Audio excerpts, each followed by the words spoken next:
Good evening, beloved people. It's good to see you tonight again and to encourage you people tonight with another word that will lift your spirits and that will bring joy in your life again.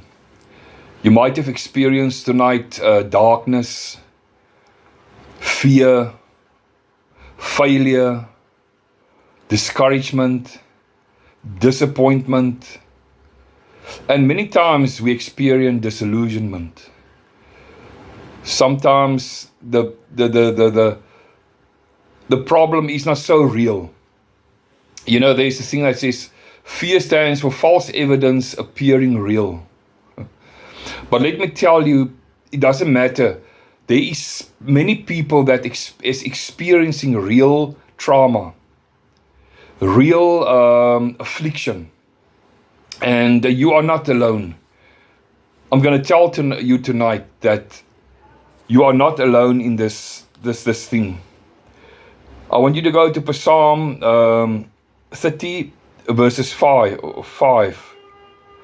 It says, "For his anger endures but a moment. In his favor is love. Weeping may endure for a night." You hear that? Weeping may endure for a night, but joy comes in the morning.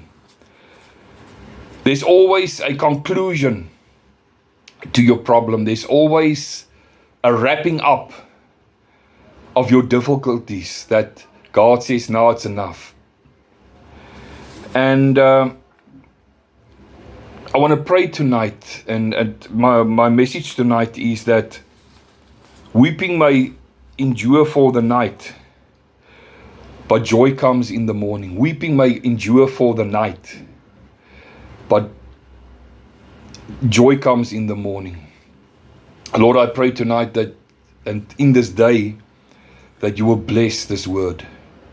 You will bless it and touch people that is in a cell of confinement, of fear, discouragement, and they feel the clutches of the Spirit, keeping the eyes closed, not to see the cross, not to see the glory, but tonight they will be set free, that you will touch my lips that they will be blessed, and Lord, they will be encouraged not to give up, and they will know their breakthrough is imminent, it's before them. In Jesus' name, amen. I want to say tonight that you see, there's a difference between happiness and joy. Happiness is that what you get a car, you are happy. You get a house, you are happy. But joy is something different. Joy is anchored in God's promises. Biblical joy is anchored in the finished work of Christ, what Jesus did on the cross of Calvary. Because Jesus said, for the joy that was set before him, he endured the cross. Because he knew that the cross will reap a harvest. Yes, a harvest of souls that will come into the kingdom of God.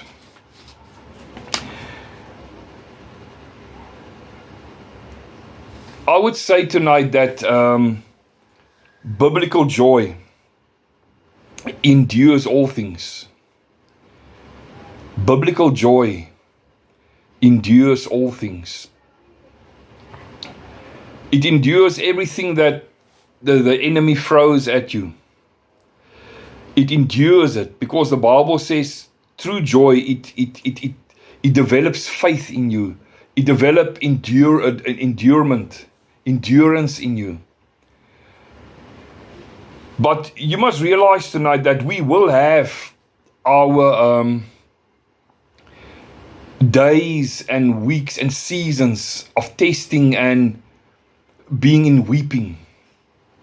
And that we feel that we cannot go on one step further. But you see, the Bible says that God will not tempt us above our strength, but with that, he will give us an outcome. Yeah, there's an outcome. And I would say the outcome is the cross. The outcome is the Holy Spirit that makes it possible for you to come out of that weeping state. Through the Bible, David was persecuted by Saul. He was persecuted by his own son, I think Absalom, that wanted the throne. He wanted to be king. And Saul persecuted him so much. He had to hide in the cave of Adullam. I think the cave of Adullam, with all 400, the Bible says, his heroes. He was in that cave. And perhaps David thought that he's going to be in that cave the whole time. He will not be able to come out. You see, you might be now in a cave, but there's a time that God calls you out and says, come out. Come out of that cave. Come out. Everything also depends upon our faith. And like I say, biblical joy endures all things. Biblical joy endures that when your boss is rude with you, and you think to yourself, when is it all gonna end? People are mocking me. People are trying to they always try to catch me. Even in your marriage, you feel that you are trapped. There's no respect for you being the husband of the house, and vice versa, or the man doesn't respect the woman. So, but we endure all those things. Financial shortness, financial lack. If there's not much, and if there's plenty, we still continue. I've seen a lot of times the Lord, He comes through for you. I've had a situation that my work is to, we collect old oil, and then, and we sell it, and we buy on oil, and then, but with that, your vehicle is all the time, you've got this load on your bakkie and your machinery and everything. But my wheels gave, my front tires, I looked at the one, I said, wow, this one is a bit smooth. And the other one, I looked, if it's not one thing, it's the other thing. And so what happened is that I said, Lord, I don't have the money for these two wheels, the tires. And I was contemplating this before the Lord. And what happened is that one day I came to a client, but this client was very upset. He says, no, you can't have the old wall now, and so forth. And what happened is that he might have thought that he came at the wrong time. I came at the wrong time.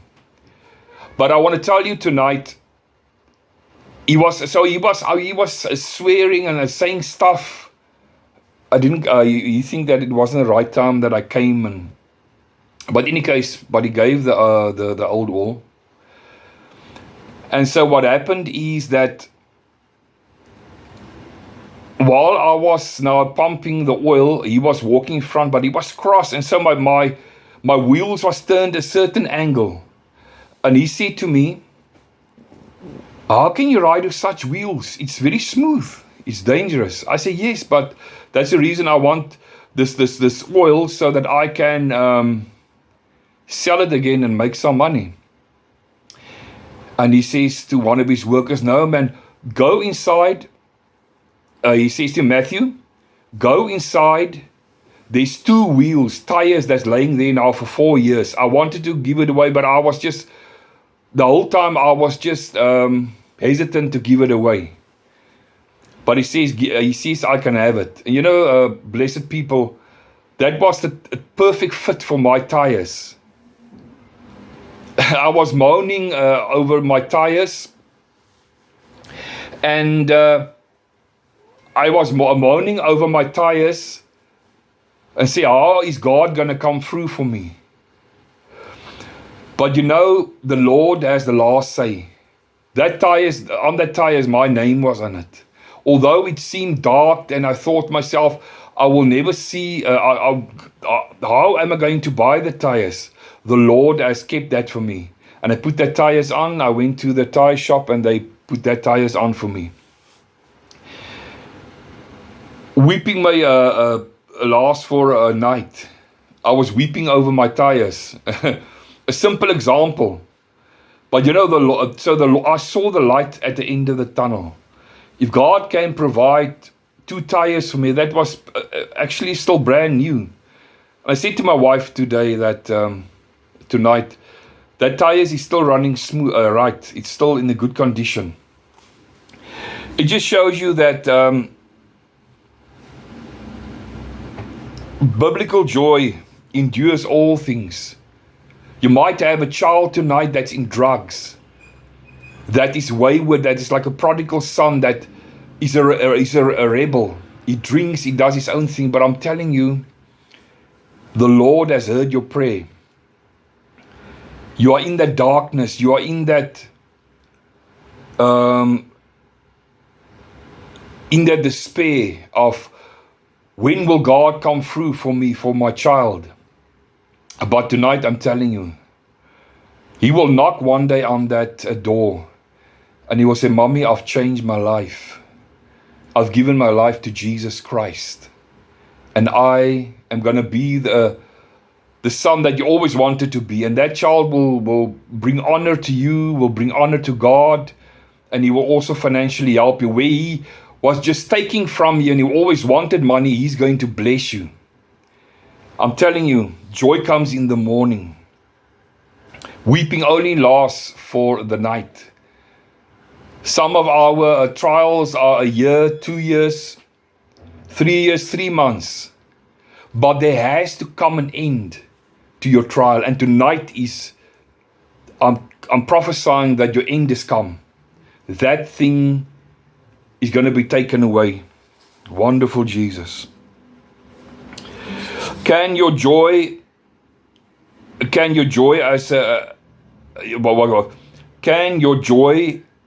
and breakthrough be delayed? Yes. Your joy and breakthrough can be delayed if you don't cooperate with the Lord. If you don't cooperate with the Lord, there's certain principles and certain things that there's always God's promises has always got what is the word? I'm trying to get my words now. There's certain things that He requires of you. And faith is that requirement. You will believe God more than you believe your brother, your sister, your best friend. Your belief will be more in Jesus Christ and His promises, because the Bible says His word is yea and amen. And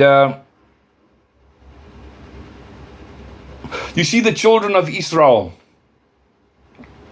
they could have got into the promised land, but because of their disobedience, they went around the mountain for 40 years.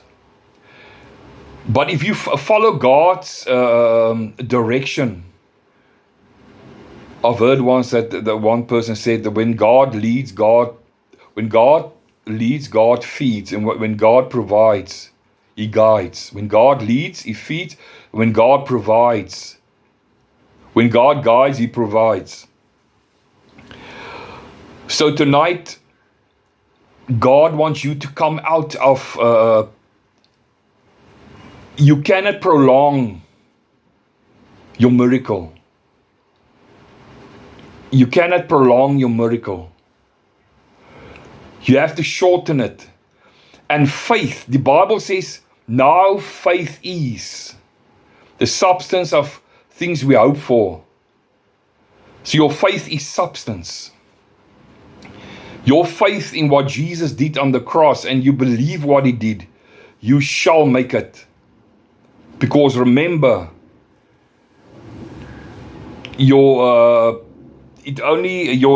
circumstances is only for the night. Your weeping is only for the night. And literally, I'm telling you now, there's people that really weeps. They really weep. Their hearts are broken. And let me tell you, there's people that the Bible says in Psalm 126, verse 5, those who sow with tears will reap with songs of joy. It is the ESV Bible says that. Those who sow with tears will reap with songs of joy. You have wept, and that tears has germinated before the eyes of the Lord. It's going to produce a harvest. It is taking you to the end of the tunnel. Your tears, you've sown it, and I'm telling you, it's going to take you to the end of the tunnel. You will see light again. That's one thing. When you receive Jesus Christ, it is like you see things so beautiful. I've heard one person said once, this person was a drunkard, and he was drinking. But as soon as he accepted the Lord, his eyes opened and he saw the beauty in life. You see, when you are weeping and you're in a dark place, that's when you always see things, you are pessimistic, not realistic. You are pessimistic, not realistic. Or optimistic. But I'm telling you now that God is going to open your eyes. You're going to see the sunshine of His love over your life. The Bible says in Romans 5 verse 5 that the Holy Spirit is poured in our hearts with His love. That's to give us hope. You see, when people drink, they drink alcohol. With every bottle they drink or every sip, they think that will comfort the heart. Another beer will comfort your heart. Another papsak or KVV, whatever the liquor might be, will bring comfort. But as soon as that liquor is worked out, you are still in a dark place. But I'm telling you, when you allow the Lord to come in your life, He will take it away. And you will feel that joy that floods your soul. I'm telling you, we can be on all medication. We can be on medication for our nerves and all this thing, on bipolar medicine. And if the doctor has subscribed that to you, that is what the doctor has subscribed. I'm not a doctor to tell you, do not take it. But I can tell you one thing, even if you take medication, if you trust the Lord, there's a joy burning. And God can deliver you from all medicines also. He's a great God. There's one pull, and that's the gospel. Every promise, there's a song saying, every promise in the book is mine. Every promise. It is wonderful tonight, blessed people. And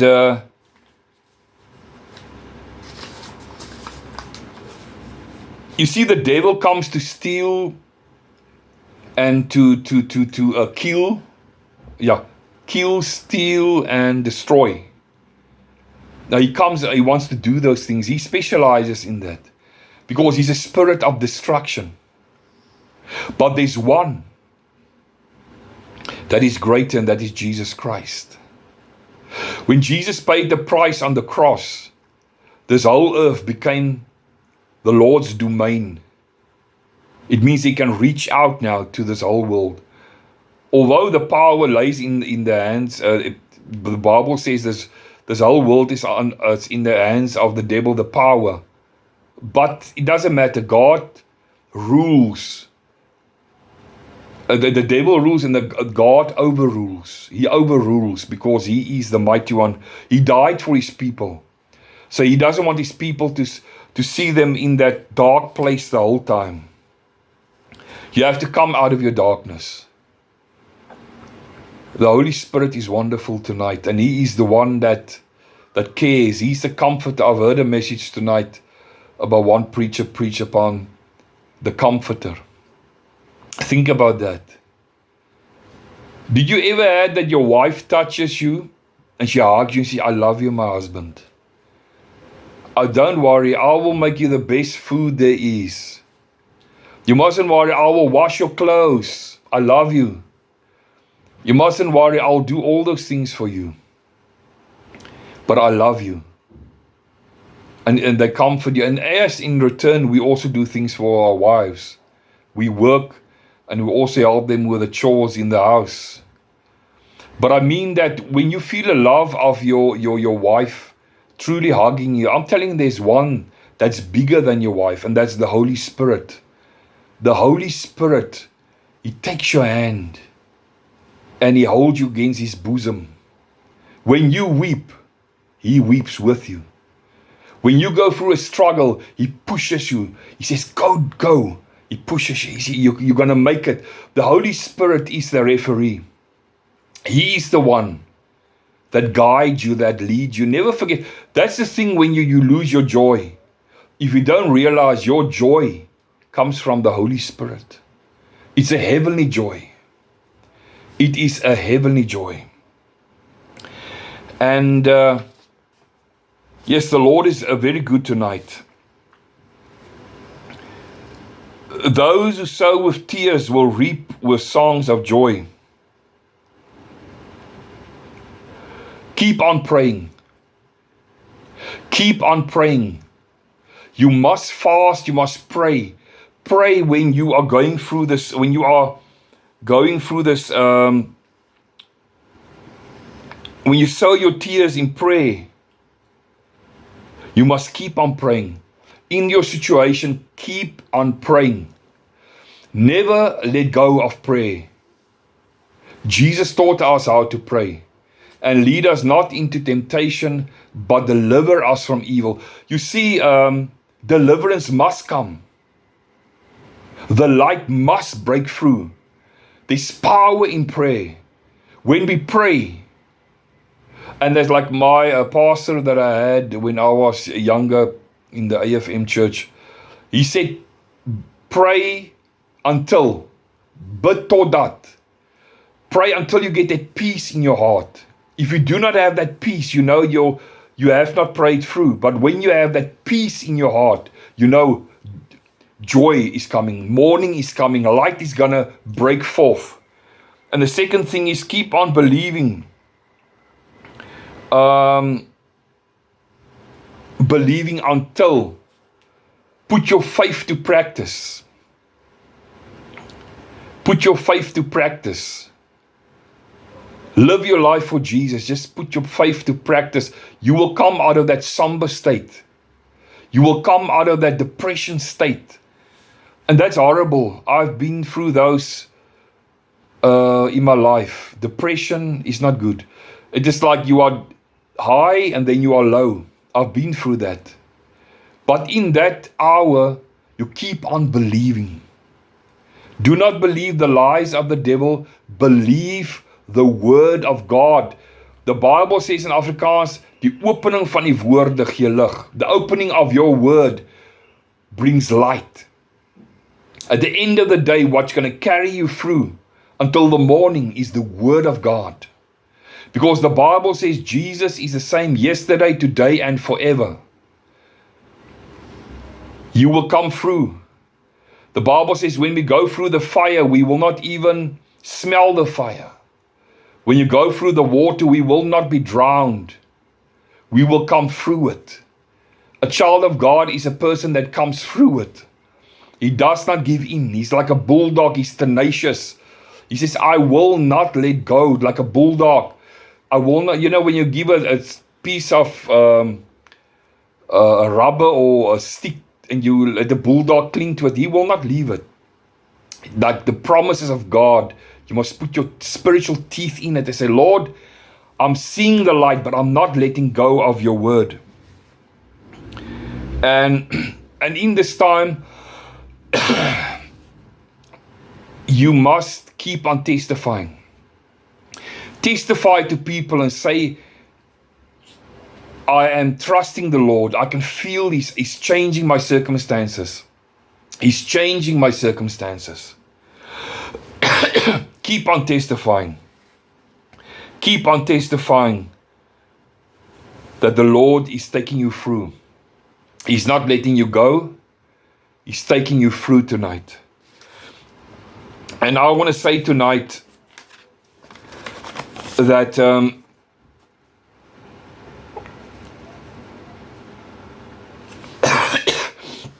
the Bible says when Jesus is coming in the rapture, our sorrows will fall away. Meaning joy comes in the morning. When Jesus comes in rapture, think of that. We might have all the depression, we might have all the problems, but the rapture will take us out of these demons of depression and lack and everything. So it says in John 16 verse, I can't say, is it 20? Okay, John 16 verse, I think it's 25, I'm not sure, 20. But, so also you have sorrows. Jesus said, so also you have sorrow now, but I will see you again, and your hearts will rejoice. And your hearts will rejoice, and no one will take it from you. So I can tell you that we can have all the troubles, but and that's also we can go for all these things. But when we die, or the Lord comes and is coming in the rapture, when we die, we don't have to experience this again. We will be in the presence of the Lord. Then we'll realize that all these little things that we went through was just for us to be rewarded with a greater reward, and that's the joy of the Lord. The Lord Himself, He's our inheritance. So joy comes in the morning. Your joy has come. And don't think of taking your life. There's many people that want to take their life, to end their life. It's not necessary. The Lord will give us that outcome. The Lord will give us that outcome. The Lord is throwing tonight this lifeline to you. And He says, my child, your struggles is going to be changed around tonight. Today is going to be changed around. And I want to pray tonight for you and pray that God will touch you. Lord, I pray tonight that person that's in a problem, that's facing this dark tunnel, that has been praying but is saying tonight, Lord, I need you to change my circumstances. I pray right now, you are being touched. You are being delivered out of this your problems. Tomorrow morning, when you're going to stand up, you will feel the light, and you will feel lighter. You will feel the light of the glory of God on you. And you will, from tomorrow onwards, and from this day onwards, you will feel different. You will just feel that your testing is over. And that God has formed something in my life. Weeping may endure for the night, but joy comes in the morning. So tonight, my brothers and sisters, keep on keeping on. Keep your eyes on the finished work of Christ. Refocus your faith on the cross, what Jesus did. That all your faith be in what Jesus did on the cross. And then the Holy Spirit will activate that faith, and you will make it. You will come back with a testimony. After watching this program, this YouTube insert video, you will be blessed. You will come back with a testimony. I want you to write down in your in the comment section of how God has touched you through this message. And yeah, as the time goes on, you just come back and say that God has touched me. He has released me and I feel free. Amen, brother, sister. Wonderful people. Remember, God is going to take you through the season. You're getting out of your season and you're going to see the light. And you will smile again. You will live again. You will rejoice again. You will go to church with a joyful heart. You will give to the Lord with a joyful giving. You will love people. Amen and amen.